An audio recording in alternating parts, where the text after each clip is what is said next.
శశికళ నటరాజన్ తమిళనాడు 7వ ముఖ్యమంత్రిగా 3వ మహిళా ముఖ్యమంత్రిగా ఇక రాష్ట్ర రాజకీయాలను శాసించనున్న పేరుది. అమ్మకు అనుచరురాలిగా పోయస్ గార్డెన్ లో అడుగుపెట్టి అనతి కాలంలో అత్యంత ఆప్తురాలిగా ఎదిగి ఆమె మరణం తర్వాత ఇప్పుడు సీఎం బాధ్యతలు స్వీకరించి తమిళ రాజకీయాల్లో కొత్త శకానికి నాంది పలుకుతున్నారు.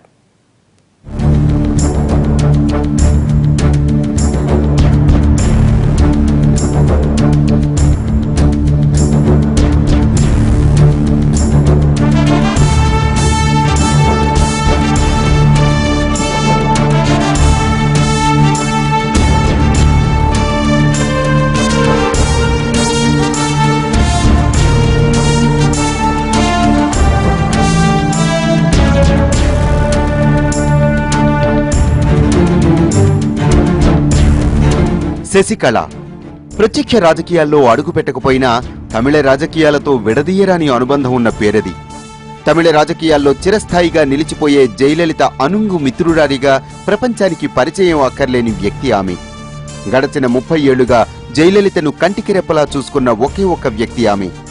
జయలలిత తరువాత జయలలిత అంత స్థాయిలో పార్టీ మీద పట్టున్న వ్యక్తి ఆమె. జయలలిత ఆసుపత్రిలో ఉన్నన్నాళ్లు కంటిపై కునుకు లేకుండా కంటికి రెప్పలా కాపాడుకున్న స్నేహితురాలామె. జయలలిత మరణం తర్వాత పార్టీ పగ్గాలు చేపట్టాల్సిందిగా ఆమెకు ఎందరూ చెప్పినా ఆ బాధ్యతల్ని మాత్రం పన్నీర్ సెల్వానికే అప్పగించారు. అమ్మ మరణంతో అన్నాడీఎంకే దుఃఖసాగరంలో మునిగిపోయిన వేళ సెంటిమెంటుకు మాత్రమే విలువనిచ్చారామె. ఇప్పుడు 2 నెలల తర్వాత పార్టీ నాయకులు, అన్నాడీఎంకే సీనియర్లు, మాజీ ముఖ్యమంత్రి పన్నీర్ సెల్వం అభ్యర్థనల మేరకు తాను ముఖ్యమంత్రిగా బాధ్యతలు స్వీకరించబోతున్నారు.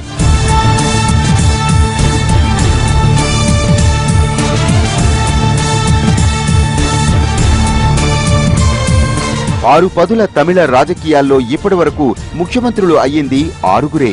ఇందులో 3 స్వల్పకాలం మాత్రమే ఆ పదవిలో ఉన్నారు. పెరియార్ మరణం తర్వాత నెడుంజళియార్ ఆపద్ధర్మ ముఖ్యమంత్రిగా ఉంటే, ఆపై ఎంజీఆర్ మరణం తర్వాత ఆయన భార్య జానకి రామచంద్రన్ కొన్నాళ్ల పాటు తమిళనాడు సీఎం సీట్లో కూర్చున్నారు. ఆపై 2001లో జయలలిత స్థానంలో ముఖ్యమంత్రిగా పన్నీర్ సెల్వం కూర్చున్నారు.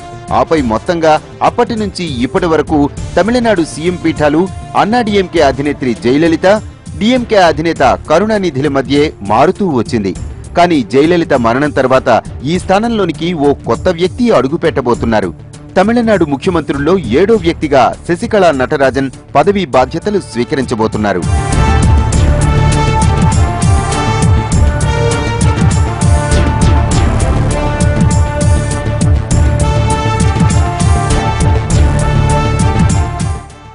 అన్నాడీఎంకేలో తిరుగులేని శక్తిగా ఉన్న శశికళ ఇకపై తమిళనాడు సీఎంగా రాజ్యమేలబోతున్నారు. జయలలితకు అత్యంత సన్నిహితురాలిగా, పార్టీలో అడుగడుగు తెలిసిన అనుభవజ్ఞురాలిగా ఆమె తప్ప ఈ స్థానానికి ఎవరూ తగినవారు కాదని నిర్ణయించుకున్న అన్నాడీఎంకే అనుచరగణం ఆదివారం నాడు శశికళ నటరాజన్ను పార్టీ శాసనసభాపక్ష నేతగా ఏకగ్రీవంగా ఎన్నిక చేశారు. పార్టీ ప్రధాన కార్యాలయంలో జరిగిన శాసనసభాపక్ష సమావేశంలో ఆమె పేరును ముఖ్యమంత్రి పన్నీర్ సెల్వం ప్రతిపాదించగా సభ్యులు ఏకగ్రీవంగా ఆమోదించారు. ఆ వెంటనే పన్నీర్ సెల్వం తన రాజీనామాను రాష్ట్ర ఇన్ఛార్జి గవర్నర్ విద్యాసాగర్ రావుకు పంపారు. ఆపై గవర్నర్ పన్నీర్ సెల్వం రాజీనామాను ఆమోదించారు. దీంతో శశికళ ప్రమాణ స్వీకారానికి లాంఛనంగా అన్ని ఏర్పాట్లు సిద్ధమయ్యాయి. ఇక ఆమె ప్రమాణ స్వీకారానికి 7వ తేదీన ముహూర్తంగా నిర్ణయించారు.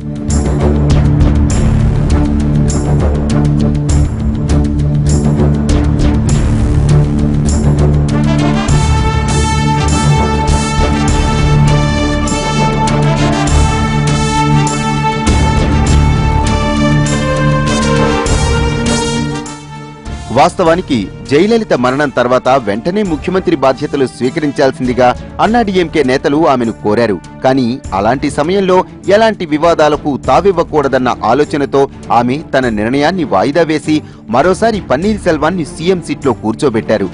వాస్తవానికి 2001లో అమ్మ తన పదవికి రాజీనామా చేయాల్సి వచ్చినప్పుడు తమిళనాడు ముఖ్యమంత్రిగా పన్నీర్ సెల్వాన్ని కూర్చోబెడితే మంచిదని అమ్మకు సలహా ఇచ్చింది కూడా శశికళే. ఆపై 2014లో కూడా జయలలిత అక్రమాస్తుల కేసులో జైలుకెళ్లినప్పుడు మరోసారి పన్నీర్ సెల్వానికి పదవి అప్పగించారు. 2 నెలల కిందట జయలలిత మృతి తర్వాత కూడా పన్నీర్ సెల్వాన్ని సీఎం సీట్లో కూర్చోబెట్టారు. అయితే ఆ తర్వాత ముఖ్యమంత్రిగా పదవి బాధ్యతలు స్వీకరించాలని పన్నీర్ సెల్వం సహా పార్టీ నేతలు శశికళను ఎంత కోరినా పరిస్థితులు అనుకూలించలేదు. కానీ ఆ తర్వాత వార్దా తుపాను, రైతుల ఆత్మహత్యలు, జల్లికట్టు మీద ఆందోళనలు ఒకదాని తర్వాత ఒకటి చోటు చేసుకోవడంతో ఆ ప్రక్రియ వాయిదా పడింది. మొత్తానికి తాజాగా పరిస్థితులన్నీ సర్దుకోవడంతో ఆదివారం ఉదయం శశికళతో సమావేశమైన పన్నీర్ సెల్వం, ఇతర మంత్రులు పార్టీ కార్యాలయానికి వచ్చి అన్నాడీఎంకే శాసనసభాపక్ష నేతగా ఆమెను ఎన్నుకున్నారు.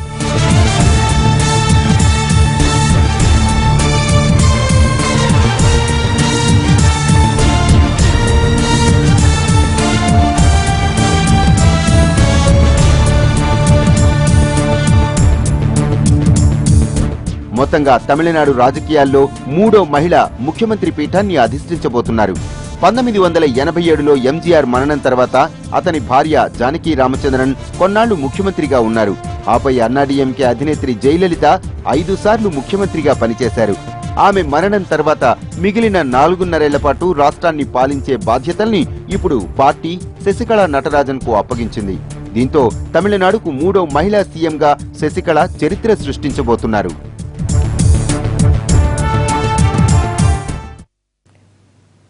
ఒక సామాన్య మహిళ అసాధారణంగా ఎలా ఎదగలిగింది? సీఎం సీట్ దాకా 1980లో ఓ చిన్న వీడియో షాప్ నడుపుకునే సాధారణ మహిళ తమిళనాట తిరుగులేని నాయకురాలు జయలలితకు ఎలా దగ్గరైంది? భిన్న ధృవాల నుంచి వచ్చిన జయలలిత, శశికళలు ప్రాణ స్నేహితురాలుగా ఎలా మారారు? జయలలిత కోసం శశికళ తన కుటుంబాన్ని కూడా ఎలా త్యాగం చేసింది? జయలలిత ప్రతి అడుగులోనూ ఎలా అడుగేసింది? అమ్మ నుంచి రాజకీయ ఓనమాలు ఎలా దిద్దుకుంది? అమ్మకు ఆత్మబంధువుగా ఎలా మారింది?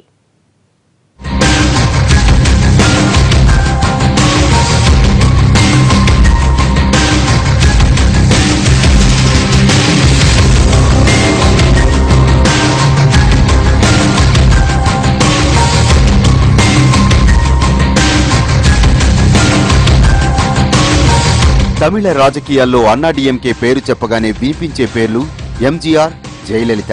ఇక జయలలిత పేరు చెప్పగానే వెంటనే ఎవరికైనా గుర్తొచ్చే పేరు శశికళ. తొలినాళ్లలో పోయస్ గార్డెన్ సమీపంలో చిన్న వీడియో క్యాసెట్ షాప్ పెట్టుకుని జీవితాన్ని ప్రారంభించిన ఓ సాధారణ గృహిణి ఇప్పుడు ఏకంగా తమిళనాడు సీఎంగా బాధ్యతలు స్వీకరించబోతున్నారంటే ఆమె ఇన్నేళ్ల ప్రయాణం అంత ఆషామాషిగా జరిగింది కాదు. తమిళ రాజకీయాల్లో అత్యంత బలమైన నాయకురాలికి సన్నిహితురాలిగా ఉంటూ వచ్చింది. 25 ఏళ్లకు పైగా జయలలిత వెంటే ఉంటూ వచ్చింది. ఆమె కోసం తన కుటుంబాన్ని కూడా దూరం పెట్టింది.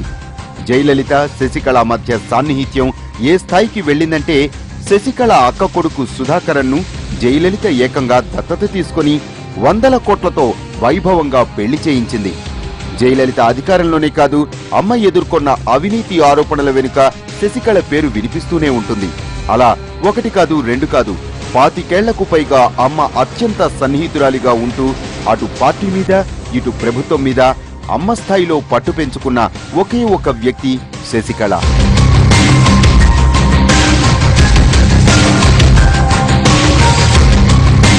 ఇద్దరి మధ్య ఇంత సాన్నిహిత్యం, అనుబంధం అనుకోకుండా ఏర్పడిందే తప్ప శశికళ జయలలితకు చిన్ననాటి స్నేహితురాలు కాదు, దూరపు చుట్టమూ కాదు, ఆఖరికి వేలు విడిచిన బంధుత్వమూ లేదు.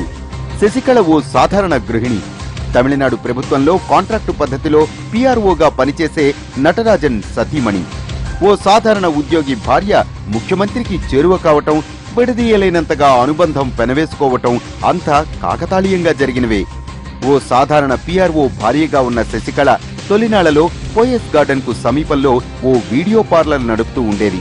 1987లో తన భర్త ద్వారా అప్పట్లో ఐఏఎస్ గా ఉన్న చంద్రలేఖతో శశికళకు పరిచయం అయింది. అప్పట్లో ఆమె శశికళకు ఓ వీడియో కెమెరాను బహుమతిగా ఇచ్చారు. ఆ ఒక్క కెమెరా శశికళ జీవితాన్ని మార్చేసింది. అప్పటికి జయలలిత అన్నాడీఎంకే ప్రచార కార్యదర్శిగా ఉన్నారు. ఆ తర్వాత అదే ఏడాది చంద్రలేఖ ద్వారా జయలలితతో పరిచయం చేసుకుంది శశికళ. ఆ తర్వాత నెమ్మదిగా పోయస్ గార్డెన్ కు రాకపోకలు, వీడియో క్యాసెట్లు ఇవ్వటం, అప్పటి జయలలిత ఇంటర్వ్యూలు వంటివి చిత్రీకరించడం, ఇలాంటివి చేయటంతో సహాయపడుతూ వచ్చేది శశికళ. అలా అనతి కాలంలోనే ఇద్దరి మధ్య అనుబంధం గాఢమైపోయింది. 1989లో శశికళ పోయస్ గార్డెన్ లోనికి మకాం మార్చేసేంతగా ఇద్దరి మధ్య సాన్నిహిత్యం బలపడింది.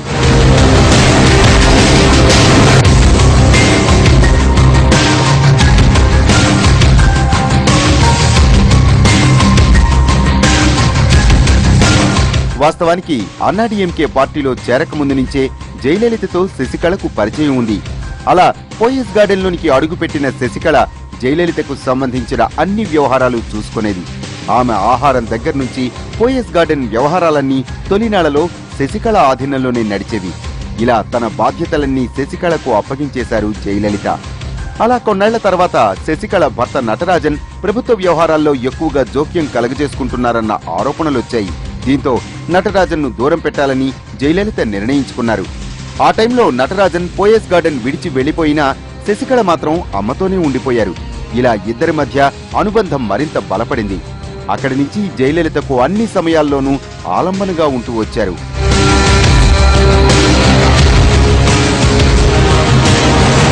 పోయస్ గార్డెన్ లో ఉన్నన్నాళ్లు జయలలితకు ఏం కావాలో శశికళకు మాత్రమే తెలుసన్నంతగా అక్కడి పరిస్థితి ఉండేది. జయలలిత కూడా తనకు ఏం కావాలన్నా శశికళ మీదే ఆధారపడేవారు. ఒకానొక సందర్భాల్లో జయలలిత తన కుటుంబ సభ్యులను సైతం దూరం చేసుకున్నారు, కానీ శశికళను మాత్రం దూరం చేసుకోలేదు. ఎక్కడకు వెళ్లినా ఇద్దరు కలిసే వెళ్లేవారు. ఆపై జయలలిత ఆల్ ఇండియా అన్నా డీఎంకే పార్టీ పెట్టి రాజకీయాల్లో ఎన్నో పోరాటాలు చేసి రాష్ట్ర ముఖ్యమంత్రిగా ఎదిగే ప్రయాణంలో ప్రతి కష్టంలోనూ శశికళ ఆమె వెంటే ఉన్నారు. కొన్ని సందర్భాల్లో జయలలితకు డ్రైవర్గా కూడా శశికళే వ్యవహరించారు. ఇక జయలలిత తమిళనాడు ముఖ్యమంత్రి అయ్యాక శశికళ పేరు కూడా రాష్ట్ర వ్యాప్తంగా మారుమోగింది. జయలలిత శశికళను ఏ ఒక్కరోజు పరాయి మనిషిగా చూడలేదు. ఎక్కడకు వెళ్లినా ఇద్దరు ఒకేలాంటి దుస్తులు ధరించటం, తనకేం కొన్నా శశికళకు కూడా మరొకటి కొనటం, ఇలా ఈ ఇద్దరి స్నేహబంధం నానాటికి దృఢపడుతూ వచ్చింది.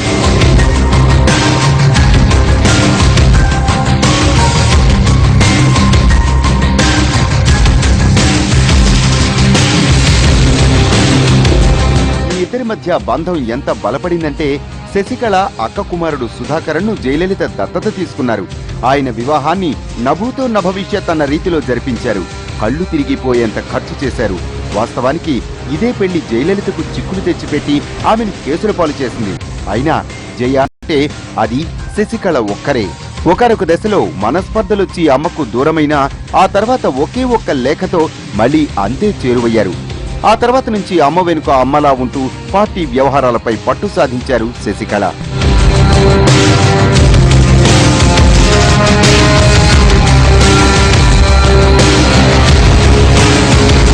పోయస్ గార్డెన్ లో జయలలిత వెంట ఉన్న 25 ఏళ్లలో శశికళ ఎంతో నేర్చుకున్నారు. పార్టీ విధానాలు మొదలు రాజకీయ వ్యూహాల వరకు అన్నింటి మీద పట్టు సాధించారు. జయలలిత లేని సందర్భాల్లో పార్టీ వ్యవహారాలు కూడా నడిపిస్తూ వచ్చారు. అలా కొన్నాళ్లకు పార్టీలో కీలక బాధ్యతల్ని జయలలిత కన్నా శశికళ ఎక్కువగా చూసుకునే స్థాయికి ఎదిగారు. నిజానికి జయలలితతో ఆమెకున్న 25 ఏళ్ల సాన్నిహిత్యమే ఆమె సీఎం పదవికి ప్రధాన అర్హత.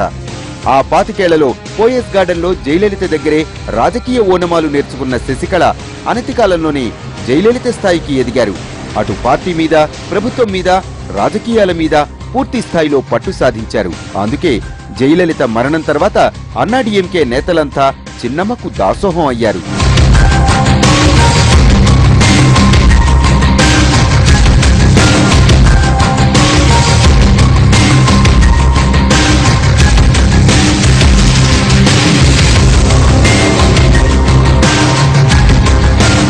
మొత్తంగా జయలలిత తర్వాత జయలలితలా ఎదిగిన శశికళే తమ పార్టీని, ప్రభుత్వాన్ని నడిపించాలని అన్నాడీఎంకే నేతలు ముక్తకంఠంతో తీర్మానించి ఆమెకు సగౌరవంగా పదవిని అప్పగించారు.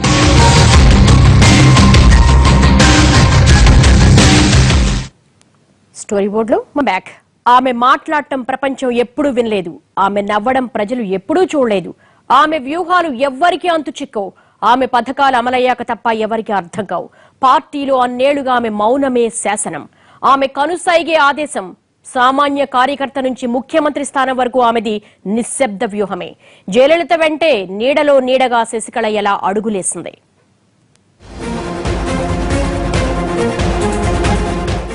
శశికళ సీఎం అవుతున్నారంటే ఆనందపడేవాళ్లే కానీ ఆశ్చర్యపోయేవాళ్లు చాలా తక్కువగా ఉన్నారు. దశాబ్దాల తమిళనాడు రాజకీయాలను ఔపోసన పట్టిన ఎవరికైనా ఇప్పుడున్న పరిస్థితుల్లో తమిళనాడుకు ముఖ్యమంత్రి అయ్యే అర్హత ఎవరికి ఉందని ప్రశ్నిస్తే వచ్చే ఒకే ఒక్క సమాధానం శశికళ.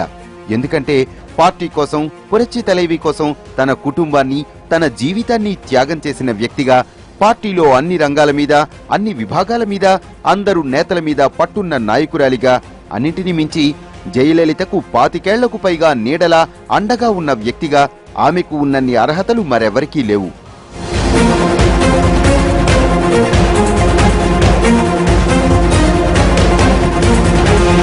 పన్నీర్ సెల్వం 3 సార్లు సీఎం అయినా ఆయనకు అప్పుడు కానీ ఇప్పుడు కానీ ఎప్పుడు కానీ అటు పార్టీ మీద కానీ ఇటు ప్రభుత్వం మీద కానీ పట్టులేదు. జయ మరణం తర్వాత పన్నీర్ సెల్వాన్ని సీఎం కుర్చీలో కూర్చోబెట్టింది ఆల్టర్నేటివ్ క్యాండిడేట్ గానే తప్ప శాశ్వతంగా కాదు. ఇంకా చెప్పాలంటే జయలలిత స్థానాన్ని శశికళ భర్తీ చేయగలరు, కానీ ఆ స్థానంలో ఇతరులెవ్వరూ శాశ్వతంగా కూర్చోవటం కష్టమే. అమ్మ తర్వాత ఆ స్థాయిలో పగ్గాలు చేపట్టగల కెపాసిటీ ఒక్క చిన్నమ్మకే ఉందని స్పష్టంగా రుజువయింది. ఎందుకంటే శశికళతో పాటు ఆమె కుటుంబ సభ్యులు కూడా పార్టీ కోసం, పోయస్ గార్డెన్ కోసం, అమ్మ కోసం కష్టపడ్డారు. ఎందుకంటే శశికళకు పిల్లలు లేరు. బహుశా అందుకే ఆమె జయలలితను కంటికి రెప్పలా కాపాడుకుంటూ వచ్చారన్న అభిప్రాయం ఉంది. ఇక శశికళకు ఒక అన్న, ఒక అక్క, 3 తమ్ముళ్లు ఉన్నారు. శశికళ అన్న సుందరవదనం, వదిన సంతానలక్ష్మిలకు 2 సంతానం. ఇందులో కుమారుడు వెంకటేష్ డాక్టర్గా స్థిరపడితే కుమార్తె అనురాధ మాత్రం జయ టీవీకి ఎండీగా పనిచేశారు. మరో కుమారుడు ప్రభా శివకుమార్ కూడా అన్నాడీఎంకే కార్యకర్తగా ఉన్నారు. ఇక శశికళ అక్క వనితామణి, ఆమె భర్త వివేకానందన్ ఇద్దరూ పార్టీలో భాగంగా ఉండేవారు. వీరి సంతానం టీటీవీ దినకరన్, టీటీవీ భాస్కరన్లు పార్టీ కార్యకలాపాల్లో కీలకంగా వ్యవహరించేవారు. ఇక వీరి రెండో కుమారుడైన సుధాకరన్ను జయలలిత దత్తత తీసుకుని ఘనంగా వివాహం చేశారు.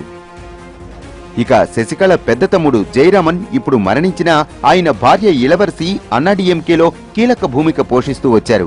ఇక రెండో తమ్ముడు వినోదగం కూడా పార్టీ కార్యకర్తగా ఉన్నారు. వారి కుమారులు టీవీ మహాదేవన్, టీవీ తంగమణిలు వేరే ఉద్యోగాల్లో ఉన్నారు. మూడో తమ్ముడు వికే దివాకరన్ మాత్రం అవివాహితుడిగానే ఉండిపోయారు. ఇలా శశికళతో పాటు ఆమె కుటుంబ సభ్యులు కూడా పార్టీకి సేవ చేస్తూ వచ్చారు. వారిలో శశికళ చేసినంతగా ఎవరూ చేయలేదు. శశికళ కూడా జయలలిత దగ్గర నుంచే రాజకీయ ఓనమాలు నేర్చుకున్నారు. ఆమెతో ఉన్న టైంలోనే అన్ని రకాలుగా పార్టీ మీద పట్టు సాధించుకున్నారు.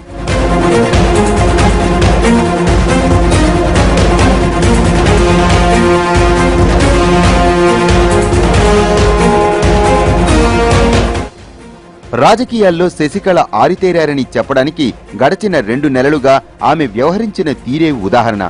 అమ్మ మరణం తర్వాత ఆమె ఎక్కడా నోరు విప్పలేదు. ఎక్కడా ఎవరితోనూ మాట్లాడిన దాఖలాలు లేవు. అసలు ఇప్పుడే కాదు, గతంలో కూడా శశికళ ఎవరితోనూ మాట్లాడిన దాఖలాలు పెద్దగా లేవు. ఆమె అవసరమైతే తప్ప మూడో వ్యక్తితో మాట్లాడరు. ఆమె మనసులో ఏముందో అన్నది ముఖంలో కనిపించదు. అసలు ఆమె ముఖంలో భావాలు కూడా అర్థం చేసుకోవటం ఎవరి వల్ల కాదు. ఇక ఆమె మనసులో మాట కనిపెట్టడం అత్యంత కష్టమైన పని. ఆమె ఎప్పుడూ చాలా గుంభనంగా ఉంటారు. ఒకవేళ ఏదైనా చెప్పాలనుకుంటే అత్యంత సన్నిహితులకు మాత్రమే చెబుతారు. అది కూడా చాలా సౌమ్యంగా విషయాన్ని తెలియచేస్తారు. ఇలా మొత్తంగా సైలెంట్ గా ఉంటున్నా పార్టీ మొత్తం ఆమెకే దాసోహం అంటోంది.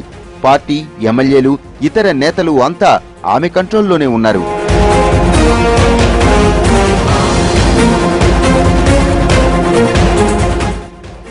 ఇప్పుడు ఆమెకు ముఖ్యమంత్రి పదవి అప్పగించడానికి పార్టీలో రవ్వంత వ్యతిరేకత కూడా లేదు. ప్రజలు ఎన్నుకున్న ఎమ్మెల్యేలంతా శశికళ వెంటే ఉన్నారు. అంటే జనం మద్దతు కూడా ఆమెకే ఉందన్నమాట. నిజానికి విధేయతకు మారుపేరుగా ఉన్న పన్నీర్ సెల్వం ఆమెకు ఎదురు తిరుగుతారన్న ఆలోచనే రావాల్సిన అవసరం లేదు. ఎందుకంటే 16 ఏళ్ల కిందట పార్టీలో ఓ సాధారణ నాయకుడిగా ఉన్న ఆయన్ను సీఎం పదవికి రిఫర్ చేసింది కూడా శశికళే. ఆ తర్వాత 3 సార్లు ఆయన్ను ఆ స్థానంలో కూర్చోబెట్టింది కూడా ఆమెనే. ఇంకా చెప్పాలంటే పన్నీర్ సెల్వం చిన్నమ్మకు ఎదురు తిరిగే పరిస్థితి ఇప్పుడూ లేదు, మొదట లేదు, భవిష్యత్తులో కూడా ఉండదు. మొత్తంగా శశికళ అంతా ఒక వ్యూహం ప్రకారమే అడుగులేస్తూ వచ్చారు. 2 నెలలుగా అన్ని అంశాల్ని చక్కదిద్దుకున్నారు. వ్యతిరేక గళాలు ఏమీ లేవని నిర్ధారించుకున్నాక, పరిస్థితులన్నీ అనుకూలించాక నెల కిందటే పార్టీలోకి అడుగుపెట్టారు. డిసెంబర్ 29 నాటి పార్టీ సర్వసభ్య సమావేశానికి ఆమె వెళ్లకపోవటం కూడా ఈ వ్యూహంలో భాగమే. ఆ తర్వాత పార్టీలో ఒక్కో పావు కదుపుతూ ఇప్పుడిలా సీఎం పీఠానికి చేరువయ్యారు శశికళ. ఇక తమిళ రాజకీయాల్లో శశికళ శకం ఆవిర్భవించినట్లే. ఇది వాళ్ళ స్టోరీ బోర్డ్. మరో అంశంతో మళ్ళీ కలుద్దాం. నమస్తే.